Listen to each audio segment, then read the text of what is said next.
कहानी शुरू होती है अमिताभ बच्चन की बैकग्राउंड वॉइस से, जहां पर वो एक पुरानी स्टोरी को सुना रहे होते हैं। वो बताते हैं कि बहुत सालों पहले पृथ्वी पे बहुत सारे ऋषि मुनि रहते थे, जिन्होंने काफी वक्त तक तपस्या की और इसके बाद उन्हें कई सारी शक्तियां मिली। उन्हें अलग अलग शक्तियां अलग अलग अस्त्र के रूप में मिली और इन सभी का जो सबसे बड़ा मेन अस्त्र था उसका नाम था ब्रह्मास्त्र। ब्रह्मास्त्र सबसे ज्यादा शक्तिशाली था और बाकी सभी लोग के पास उससे थोड़े छोटे छोटे अस्त्र थे। इन सभी लोगों की मिलकर के एक टीम बनी और इस टीम का नाम था ब्रह्मास्त्र। सालों साल ये अस्त्र आगे आगे चल के ट्रांसफर होते रहे और नए नए लोगों को मिलते रहे। नए लोग इसका इस्तेमाल करना सीखते रहे और उनका यहाँ पर काम था कि वो कैसे भी करके ब्रह्मास्त्र को बचा करके रखेंगे, क्योंकि ब्रह्मास्त्र जिसके पास में होगा उसके पास सारी शक्तियां होंगी। और अब यहाँ से मूवी जाती है प्रेजेंट टाइम में। प्रेजेंट टाइम में हम यहाँ पर देखते हैं मुंबई में शिवा को, जो कि एक डीजे होता है। यहाँ पर वो एक पार्टी में डीजे का काम कर रहा होता है कि वहीं पर वो पहली बार देखता है ईशा को। ये एक दशहरा की पार्टी होती है और यहाँ पर रावण भी जलने लगता है। वो यहाँ पर ईशा को देख रहा होता है, उसके पीछे रावण जल रहा होता है कि तभी उसे कुछ फ्लैशेज आते हैं और फ्लैशेज में जो सीन है वो दिल्ली में शिफ्ट हो जाता है। दिल्ली में हम एक बहुत बड़े साइंटिस्ट को देखते हैं जिसका नाम होता है मोहन। मोहन यहाँ पर अपनी रिसर्च में डूबा होता है कि तभी वहाँ पर दो लोग आते हैं। ये दो लोग यहाँ पर ब्रह्मास्त्र के एक टुकड़े को लेने के लिए आए होते हैं। असल में सालों पहले जब ब्रह्मास्त्र के अंदर बहुत ज्यादा पावर थी, तब दूसरों से बचाने के लिए उसे 3 टुकड़ों में तोड़ दिया गया था और यहाँ पर एक टुकड़ा मोहन के पास में होता है। मोहन के पास वानर अस्त्र होता है, तो वो अपना वानर अस्त्र जो कि कड़े के फॉर्म में होता है वो अपने पैर में पहन लेता है और इसके बाद वो उन दोनों से फाइट करता है। पहले तो वो यहाँ पर जंप लगा करके बच के निकल जाता है और थोड़ी देर बाद वापस आता है।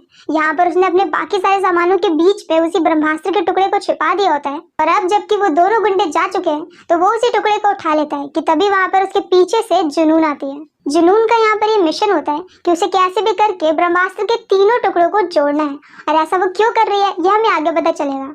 जुनून यहाँ पर अपनी काली शक्तियों का इस्तेमाल करती है और मोहन को पकड़ लेती है और अब यहाँ पर उसे एक टुकड़ा मिल चुका है और बचे हुए 2 टुकड़ों का पता पूछने के लिए वो मोहन को जबरदस्ती फोर्स करती है। यहाँ पर मोहन काफी वक्त तक अपने आप को रोकता है पर धीरे धीरे करके वो भी टूटने लगता है और दूसरी तरफ सीन शिफ्ट होता है शिवा की तरफ। शिवा को ये सारी चीजें फ्लैशेस में दिख रही होती है जिसकी वजह से वो बेहोश हो जाता है और जब तक उसे होश आता है तब तक ईशा वहाँ से गायब हो चुकी होती है। अब यहाँ पर शिवा अपनी टीम के साथ एक दूसरी पार्टी में जाता है जहाँ पर उसे एक और बार ईशा दिख जाती है। इस बार वो जाकर के ईशा से बात करता है और ईशा भी उससे इम्प्रेस हो जाती है। अब वो यहाँ पर ईशा को उस ऑर्फनेज में लेकर के जाता है जहाँ पर वो बड़ा हुआ है। वो एक अनाथ होता है जहाँ पर वो पहले अपनी माँ के साथ में रहता था। यहाँ पर एक बच्चे की पार्टी होती है। पार्टी के बाद शिवा ईशा को अपने रूम में लेकर के जाता है जहाँ पर वो ये बताता है कि सालों पहले जब वो 1 साल का था तब यहाँ पर उसकी माँ रहती थी उसके साथ में, पर एक दिन यहाँ पर पूरे कमरे में आग लग गई और उसकी माँ की डेथ हो गई, लेकिन वो जिंदा बच गया। और बाद में जब वो बड़ा हुआ तब उसने इसी कमरे को रेंट पे ले लिया ताकि वो अपने आप को अपनी माँ से करीब समझे। यहाँ पर उसकी माँ ने जाते जाते उसे एक शंख दिया होता है और यही उसके लिए सबसे ज्यादा इम्पोर्टेंट होता है। ईशा भी यहाँ पर काफी ज्यादा इम्प्रेस हो चुकी होती है कि तभी वहाँ पर अचानक से शिवा को दोबारा से फ्लैशेस आते हैं। असल में दिल्ली में मोहन को लगातार परेशान किया जा रहा था और अब फाइनली मोहन टूट चुका था। जुनून मोहन के दिमाग में जा चुकी होती है और वो उसके दिमाग से पता लगा लेती है कि दूसरा टुकड़ा बनारस में किसी अनीश नाम के आर्टिस्ट के पास में है। उस आर्टिस्ट के पास में भी एक अस्त्र होता है और तीसरा टुकड़ा किसी गुरु के पास में जो कि कहीं पहाड़ों पे रहता है। अब यहाँ पर इससे पहले कि गुरु के आश्रम का पता चले, मोहन अपने आप को धक्का देकर के बिल्डिंग से गिरा देता है और सुसाइड कर लेता है ताकि वो मर जाए, लेकिन कभी भी जुनून को ये नहीं पता चले कि वो आश्रम कहाँ पर है। अब ये सारी बातें शिवा को भी पता चल गई है और उसे ऐसा लगता है कि वो किसी न किसी तरीके से इस पूरी चीज से जुड़ा हुआ है। वो जाता है और नेट पे सर्च करता है और उसे पता चल जाता है कि किसी मोहन नाम के साइंटिस्ट ने सुसाइड कर लिया है और ये सारी बातें वो ईशा को बता देता है। और अब इसके बाद वो बनारस जा रहा होता है अनीश से मिलने के लिए। ईशा भी उसके साथ में जाती है। यहाँ पर बनारस में जब वो लोग एक नाव के ऊपर बैठे होते हैं तभी अचानक से आग अपने आप ही शिवा के पास में आ जाती है और ये देख करके ईशा डर जाती है। अब यहाँ पर शिवा उसे ये बोलता है कि आग के साथ में उसका कुछ रिश्ता है, आग उसे जलाती नहीं है। और ये सारी बातें सुन करके ईशा को शौक लगता है। पहले उसे गुस्सा आता है कि शिवा ने उसको इतनी ज्यादा इंपॉर्टेंट बात नहीं बताई, भले ही उन्हें मिले हुए सिर्फ 2 दिन हुए हैं, पर बाद में वो मान जाती है। और अब इसके बाद वो दोनों यहाँ पर अनीश को ढूंढने लग जाते हैं। फाइनली उन्हें अनीश भी मिल जाता है जहाँ पर वो लोग जैसे तैसे चकमा दे करके जुनून के पास में से उसे हटा देते हैं, क्योंकि जुनून अपने दोनों आदमियों के साथ में अनीश के पीछे लगी होती है। पर उन लोगों ने भी कच्ची गोलियां नहीं खेली है। इनफैक्ट उनमें से एक ने तो मोहन के अस्त्र को पहन करके रखा होता है और अब उसके पास वही वानर अस्त्र वाली पावर होती है। वो यहाँ पर ईशा के ऊपर अटैक करता है कि तभी वहाँ पर बीच में अनीश आ जाता है और वो अपने नंदी अस्त्र का इस्तेमाल करके सबको बचा करके निकल जाता है। वो तीनों तुरंत ही कार में बैठते हैं और पहाड़ों के लिए निकल जाते हैं। वैसे तो अनीश को एक गोली लगी होती है, लेकिन क्योंकि उसके पास नंदी अस्त्र होता है तो उसकी चोट थोड़ी देर में ठीक हो जाती है। अब जब वो लोग पहाड़ों के रास्ते से जा रहे होते हैं कि तभी वहां पर अचानक से एक और बार शिवा को कोई विजन आता है। इस बार उसे विजन में एक बहुत बड़ी सी काली मूर्ति दिखती है जिसके सामने जुनून खड़ी होती है। मतलब कि यही जुनून का वो मास्टर है जिसके लिए उसे ब्रह्मास्त्र चाहिए। अब जब यहाँ पर शिवा दोबारा से होश में आता है तो वो ये बताता है कि उनके पीछे एक ट्रक आ रहा है, उसी ट्रक में जुनून है क्योंकि उसने जुनून को महसूस कर लिया होता है। और अब यहाँ पर अनीश कहता है कि वो लोग कार ले और उस टुकड़े को लेकर के आश्रम तक जाए। अनीश के पास में जो दूसरा टुकड़ा होता है वो उस टुकड़े को ईशा को दे देता है। शिवा और ईशा कार से आगे निकल जाते हैं और अनीश यहाँ पर अपनी नंदी अस्त्र की पावर का यूज करता है। वो एक ही मुक्के में ट्रक के परखच्चे उड़ा देता है, पर इसके बाद उसके ऊपर लगातार फायरिंग हो रही होती है जिसकी वजह से वो कमजोर हो जाता है और ऑलमोस्ट मरने वाला होता है।